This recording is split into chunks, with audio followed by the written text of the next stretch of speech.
Pressure কুকারে অল্প সময়ে মাংস রান্নার রেসিপি শেয়ার করতে যেয়ে কি ভুল করলাম, আর সারাদিনের লোডশেডিংয়ে ভোগান্তি পোহাতে হলো, সবকিছু মিলিয়ে আজকের ভ্লগ।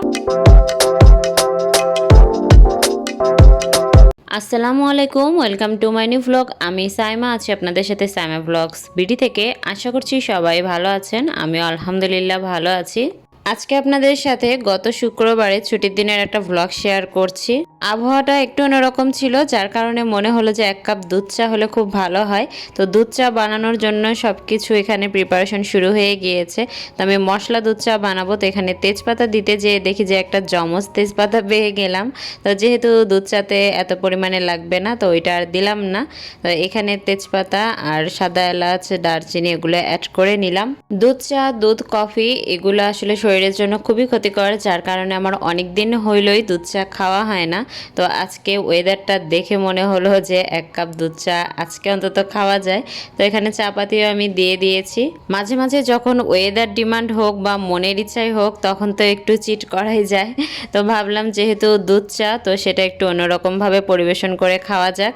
তো এখানে মাটির কাপটা আমি বের করে নিলাম, আজকে মাটির কাপে দুধ চা খাওয়া হবে। সকালের নাস্তা শেষে দুধ চা যখন বসিয়েছি, তখন থেকে আজকের ভ্লগটা শুরু করেছি।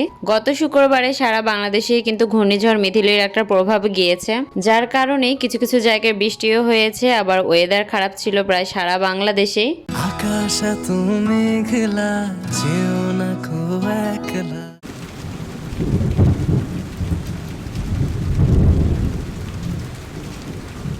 এখন একটা মজার ব্যাপার আপনাদের সাথে শেয়ার করি।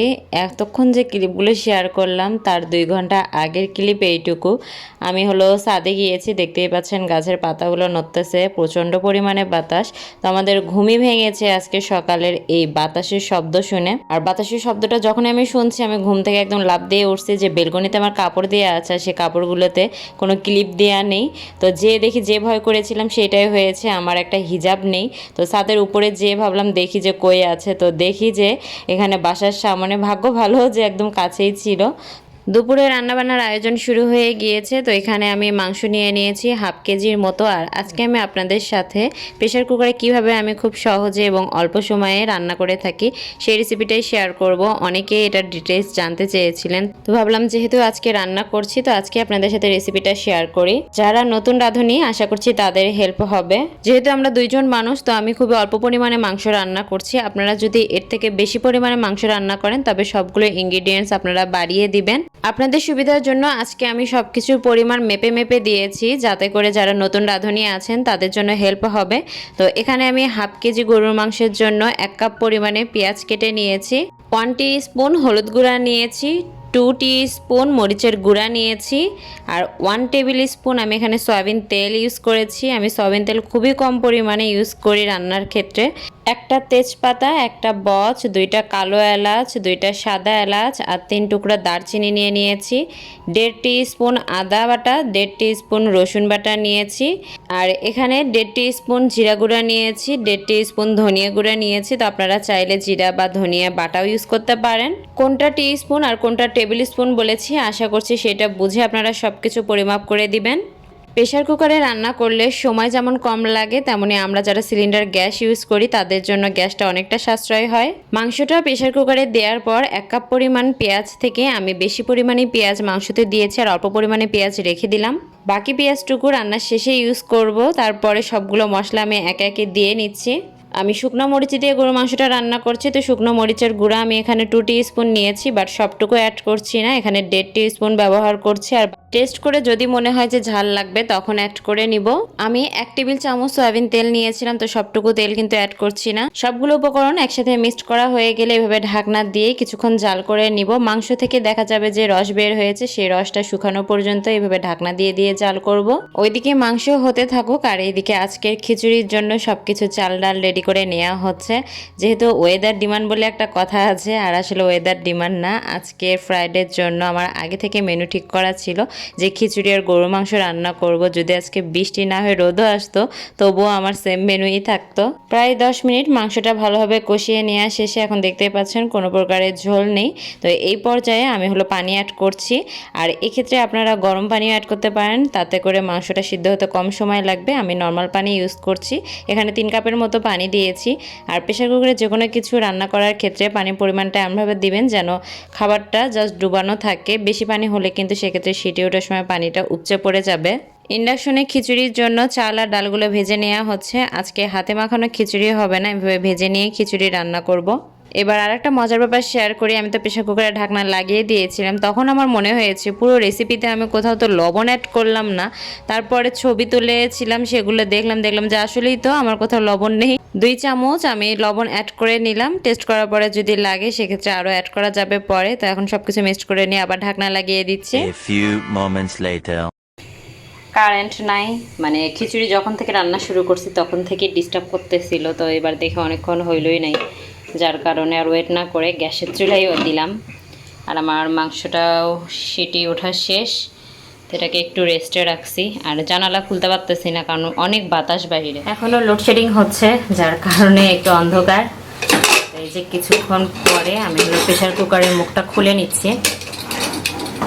মাংসটা সিদ্ধ হয়ে গেছে, তো এখন আমি আবার এটাকে জাল করব, মানে গ্যাসটা অন করে দিব, যেহেতু দেখতেই পাচ্ছেন মাংসের ঝোল আছে। এই অবস্থায় প্রায় 5 থেকে 10 মিনিট আমি এটা যতক্ষণ পর্যন্ত এটা ঝোলটা সুন্দর গাঢ় হয়ে না আসতেছে ততক্ষণ পর্যন্ত আমি এটাকে জাল। আমি একটু লবণ ঝাল চেক করে নিব, যদি লাগে তাহলে অ্যাড করা যাবে। অল্প পরিমাণে আমি লবণ অ্যাড করছি।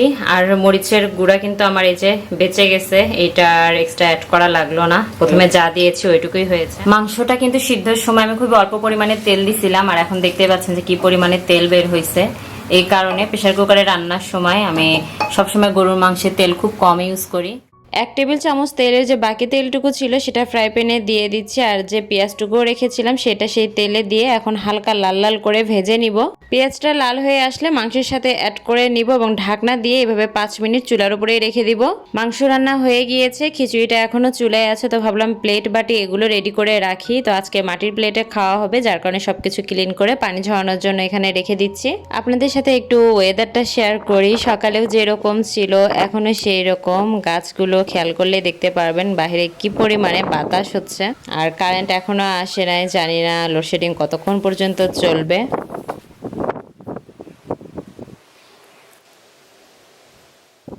নামাজ কালাম সব কিছু শেষ, আমার রান্না বান্নাও শেষ। তো এখন হলো টেবিল সাজানোর পালা।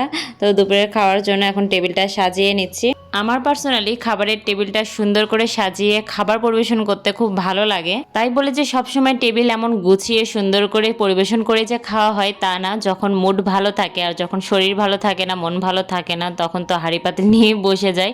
তবে এইভাবে সাজিয়ে গুছিয়ে পরিবেশন করে যদি আমরা খেতে বসি তখন দেখবেন যে খাবারের প্রতি আলাদা একটা তৃপ্তি পাওয়া যায়। কথায় আছে না, আগে তো দর্শনদারি তারপরে গুণ বিচারি। তো খাবার কিন্তু খাবারের পরিবেশনার উপরও অনেকটা ডিপেন্ড করে। অনেক দিন হলো আমার খিচুড়ি আর গরুর মাংস খেতে ইচ্ছা করছিল। ঢাকায় আফতাবে একটা, পুরান ঢাকার ওইদিকে একটা হোটেল ছিল, তো ওইটাতে খিচুড়ি আর হলো গরুর মাংস খুবই ফেমাস ছিল। অনেক বছর আগে খেয়েছিলাম, এখন আফতাব হোটেলটাই নাকি উঠে দিছে। তো মাঝে মাঝে আমার ওই খিচুড়ি আর গরুর মাংসের কথা মনে পড়ে, তো সেটা থেকে আজকের এই রান্না। এই যে খিচুড়ি খেয়ে আমার হাজবেন্ড প্রশংসা করলো, আসলেই মজার হয়েছিল। আকাশে তুমি মেঘলা, যেও না কো একলা, এখনই নামবে অন্ধকার। সন্ধ্যা হয়ে গিয়েছে আর এখনও লোডশেডিং চলছে। তো ভাবলাম যে ক্যান্ডেল জ্বালাই। আর আমার ফোনও ডেড, মানে কোনো কিছু করার নেই, পানিও নেই বাসায়। মানে সেই সকালের একটু পরে, মানে 12টার ওইদিকে মনে হয় কারেন্ট গিয়েছে। এখন সন্ধ্যাবেলা। তো এত লং সময় তো আসলে শুক্রবারের ছুটির দিন, বাসায় সবাই থাকে, যার কারণে আমাদের বাসাতে পানিও নাই, কারেন্ট নাই। পুরো টাঙ্গাইল শহরে এই অবস্থা। এই জন্য ভাবলাম তাহলে কিছু গল্পের বই পড়া যাক। তো এখানে গল্পের বইয়ের এখানে এসে দেখলাম যে প্রায় সব বই আমার পড়া হয়েছে। আমার হাজব্যান্ড রিপিট করে করে বারবার এই বইগুলো পড়ে। তো ও নাকি ম্যাজিক মুন্সি পড়বে, এটা আমিও আগে পড়ছে, ও পড়ছে, তো ওইটা পড়বে। আমি এখন বলতেছিলাম যে আমাকে একটা সাজেস্ট করো। এখানে অনেক বই আছে যেগুলো আমার ভালো লাগার, তো সেগুলো 2বার করেও পড়া হয়েছে।